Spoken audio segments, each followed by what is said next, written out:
The silence is the first thing you notice. It's a heavy, unnatural quiet, broken only by the distant, haunting moan that tells you the world you knew is gone. Your heart is a frantic drum against your ribs, and every shadow now holds a terrible, shuffling promise of the end. This is not a movie anymore. This is your new reality. Your survival begins right here, right now, in these next few minutes. Subscribe to Think What If for more stories that push your imagination to the edge. Forget what you think you know. The running and the gunning you see in films will get you killed. Your first priority is not a weapon. It is a sanctuary. You need to find a place to breathe, to think, to make a plan. Look for a building with solid doors, few ground floor windows, and a secondary escape route. An upstairs apartment with a collapsible staircase is perfect. A suburban house with flimsy glass sliding doors is a death trap. You must secure your perimeter immediately. Block every entrance with furniture, with anything heavy. Draw the curtains. Kill the lights. You are now a ghost in a world of the walking dead. Your life depends on remaining unseen, unheard. How long can you stay silent when the scratching starts at the door? Now you must make the most critical choice of your life. Do you stay or do you go? The safe house is only safe until it isn't. The resources here are finite. You will eventually run out of water, out of food. That is a clock ticking in the back of your mind, counting down to the moment you are forced to venture outside. But out there, they are waiting. The infected are a constant, roaming threat. They are the hunters, and you are the prey. What would you do now?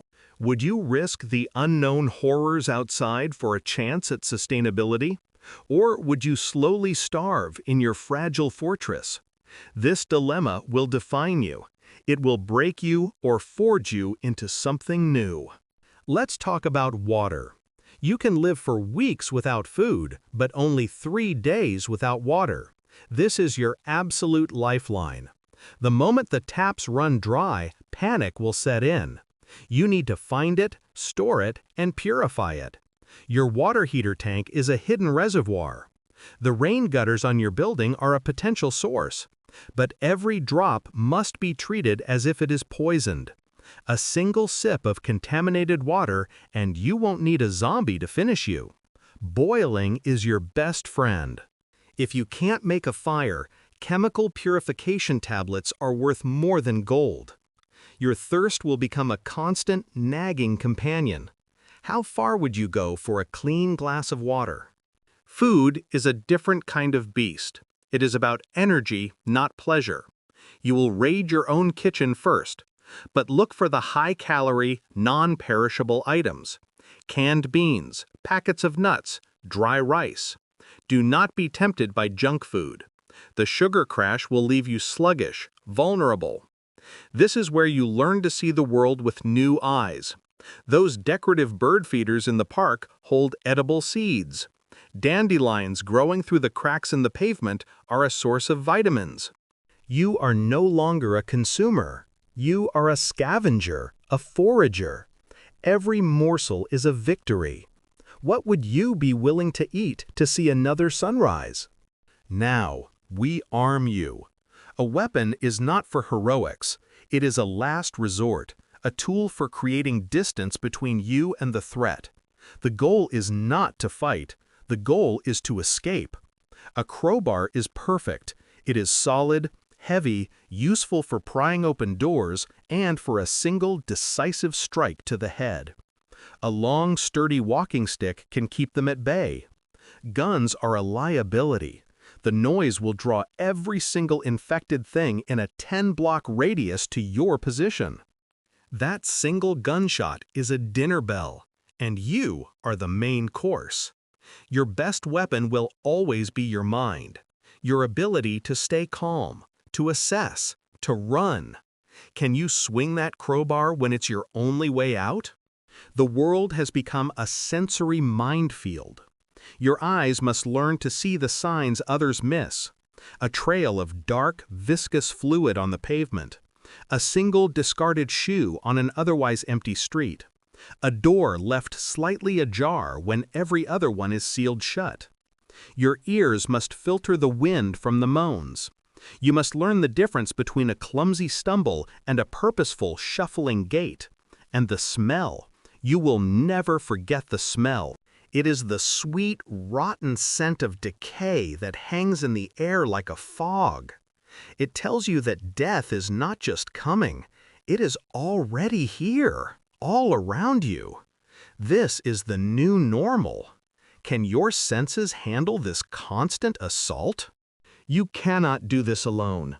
This is the hardest truth you will face.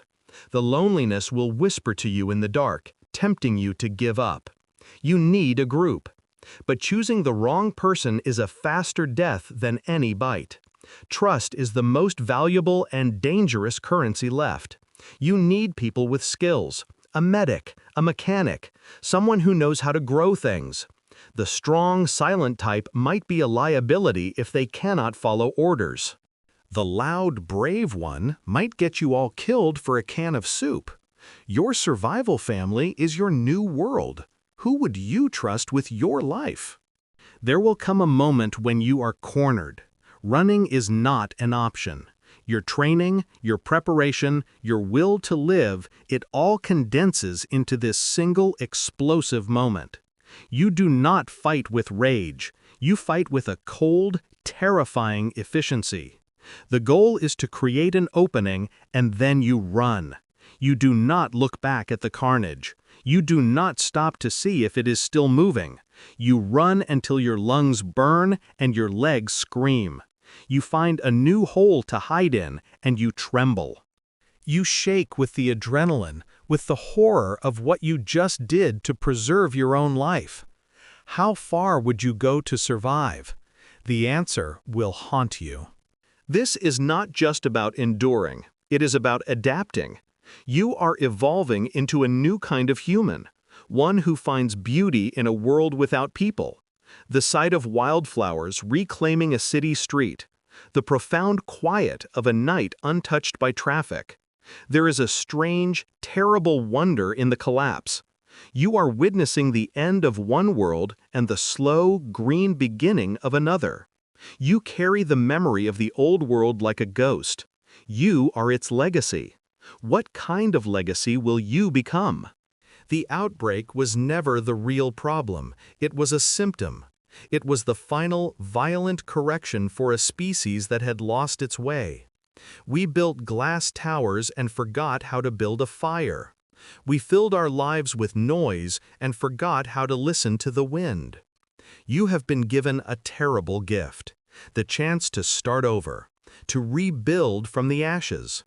The moans outside are not just a threat, they are a reminder of what we were and a warning of what we must never become again. Your survival is not just for you, it is for the future. It is for the story that someone, someday, will tell about the ones who made it, the ones who remembered how to live.